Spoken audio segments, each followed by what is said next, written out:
Hello, my name is Ryan Mayerhofer, and for my final project, I will be analyzing Who Painted the Lion, showing the truth, analyzing how the lion needs to be heard. Who Painted the Lion? So there are numerous works that we could have used from this course to analyze Who Painted the Lion. I feel like the best text to use for this would be the Canterbury Tales and the Odyssey. What happens when we hear from the lion? I would like to go to new text by Langston Hughes in Worcestershire, Langston Hughes being a black social justice activist in the 20th century, and Worcestershire being a Somali British refugee. So what do we gain from hearing these voices? We gain new perspectives in literature that we frankly have not heard before, and then a chance for marginalized people, the lion in this case, to speak to what might be the truth that man might have twisted. So my thesis is just as the man controls the narrative throughout history, so too has the lion begun to break free of that man's control and has been able to make its voice heard through the testimonies of marginalized people who are striving for change in their communities, while accepting that they can become the self, can become the man through their own works. So how does the Canterbury Tales represent the man drawing the lion?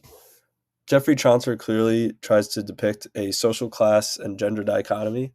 We see this through the narrator's perspective when the narrator introduces all the pilgrims.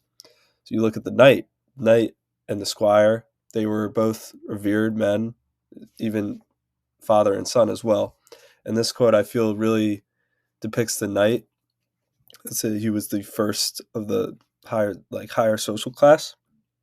In all his life, to whatsoever wight, he was a truly perfect, gentle knight.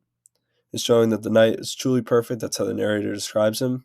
And then we look to the wife of Bath, who had more experience with men, and which might have been not looked upon very well in the Middle Ages, where it says, "The remedies of love she knew, perchance, for of that art she learned the old dance." So this is where sort of the narrator skews his descriptions of both higher social class men and then women. And so he goes into the wife of Bath, and as it said, the narrator is male, and all the women who are introduced with a mix of compliments, like the men of higher social class, but also where it becomes a little different is the backhanded satirical jokes that are clear throughout the introduction. You'll find that in the introductions of the knight and the squire that there are significantly less of an attack on their own personal issues, whereas, again, the narrator goes into the personal issues of the wife of Bath, being that she had known love, she had known many men before this, and which could be sort of looked as a backhanded satirical comment that might not be taken well by her. The characters who are from higher social classes, however, are generally perceived in a more positive light. Again, the knight, squire.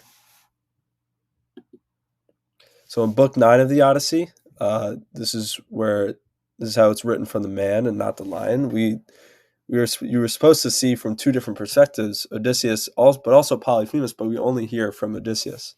Now, Odysseus immediately is very prideful of himself as he's introducing himself, and he sees himself as a great leader, someone who can take his army, who's like very trustworthy, take his army anywhere and really succeed. And when they go into the cave of the Cyclops, Polyphemus, it immediately turns into that Odysseus is the hero of this story and not someone who intruded into someone else's home and is trying to take their cattle. So it even goes so much further that when the Cyclops Polyphemus encounters them, Odysseus refers to his belief in his deities so much that he even expects a gift for being the guest in Polyphemus's home, where it says, "Now we beg you, here at your knees, to grant a gift, as is the norm for hosts and guests," which is and which is completely, as you look at Polyphemus' perspective, if you think about it, Polyphemus is seeing that these men are intruding into his home, taking his cattle. So why would he even give Odysseus a gift? Instead, he should be defending his home, and that's what he does. But Odysseus tells the story as if Polyphemus is some ruthless monster who's only trying to eat his men just because he's a ruthless, hungry monster who just wants to kill anything. Where he says he ripped them limb by limb to make his meal, then ate them like a lion on the mountains and leaving nothing. Then we look into other readings from the Lion in this case, Langston Hughes and Worcestershire. We'll start with Langston Hughes in his poem I Too, and how it shows what the reader hears from the Lion. And we see a lot of this in people, in marginalized people, authors specifically, that segregation is really what silences the lion. There's a separation, and when there's a separation, we usually hear only one side we have throughout history, but now recently that other side is being able to be heard. As we hear from Langston Hughes, he says, I too sing America. I am the darker brother. They send me to eat in the kitchen when company comes. In the 20th century, America's segregation was still extremely prevalent, and it's because of people like Langston Hughes who tried to make their voice heard in terms of what they go through that America was able to heal itself from that segregation and racism. While there's still racism and social justice issues in America today, it is not it is still being helped by people like Hughes who are paving the way for the future. So another poem, I Dream a World by Langston Hughes. This is again an example of how when the lion is heard, you're hearing these cries out for help, cries out for equality. In I Dream a World, it doesn't even appear that Hughes is showing hatred of white people who were showing discrimination towards him, but more just he wants to be able to share the same bounties they do, share the same privilege that they do, as if it was just equal. And he says, a world I dream where black or white, whatever race you be, will share the bounties of the earth and every man is free. Obviously, when Hughes was writing this, he wasn't free. He wasn't sharing the same privileges as the white man was. He was sending out a cry for change in America. And this is common in works where we see marginalized people. They they know that they know where they are, they know that they are a marginalized person, and that's how they take control of their life. But again, they still want to be able to be the man and not the lion. They want to be able to write the story. They want to be able to write their own story, their own narrative. Worcestershire, who is a Somali British refugee, she writes in Home how how there are definitely a plethora of quotes that I could have used, and I chose two that I really think embody what she was trying to convey. And this is the first one. She says, no one chooses refugee camps or strip searches where your body is left aching or prison, because prison is safer than a city of fire. City of Fire refers to her home when she was forced to leave, or any refugee's home. They don't want to leave, but a refugee camp is at that point safer than staying in that city and most likely dying or facing extreme suffering or imprisonment. And it gets to the point for refugees when you have no choice but to leave for the safety of your family, your children, that they might be killed if they stay.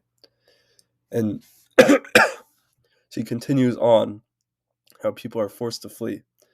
She uses the analogy of the mouth of a shark. If someone is in the mouth of a shark, they're for sure to be eaten. And she says, no one leaves home unless home is the mouth of a shark. If you're staring down the barrel of a gun, you're not going to stay. You can't, because you're going to be killed. And this is sort of an analogy that she uses to explain that refugees, they can't stay or else they will be killed. And when it comes to having to risk their lives to go to another country, even illegally, there's no other choice. They have to.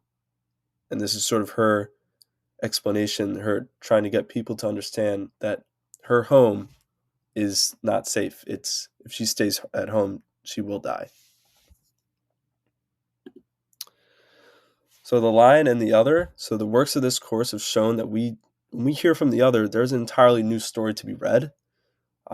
Examples that I've shown: if Polyphemus had told the story of the Odyssey in Book 9, what would have been written? We could only expect that it would have been a story of an army of men intruding into his home, stabbing his eye, stealing his cattle. In the Canterbury Tales, what if a woman was the narrator? One can only expect that each pilgrim would easily be introduced somewhat differently, whether that be for worse or for better. It would have been a definitely different story if the wife of Bath had been able to introduce herself as herself instead of the narrator introducing her. We would have heard a much different story. So in the works of Langston Hughes and Worcestershire, their truth is obviously it shows that truth is obviously skewed by whoever is writing the story. That a man writing about his experiences in the 20th century when Langston Hughes lived is going to be much different than what Langston Hughes is writing. And it is imperative that one hears from the Lion's texts, the Lion's work, the marginalized people's work, the people of color, the people who are being discriminated, the refugees. It's imperative that we hear from their work just as much as we hear from the man's work, so that there won't be any more of the Lion. There will just be one side that is one perspective and one side is the other. So in conclusion, the man who is in a state of power is who paints the line, who draws the line.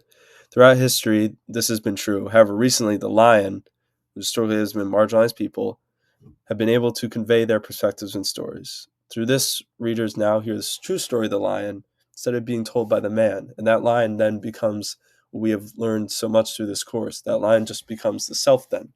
There is no more of the other.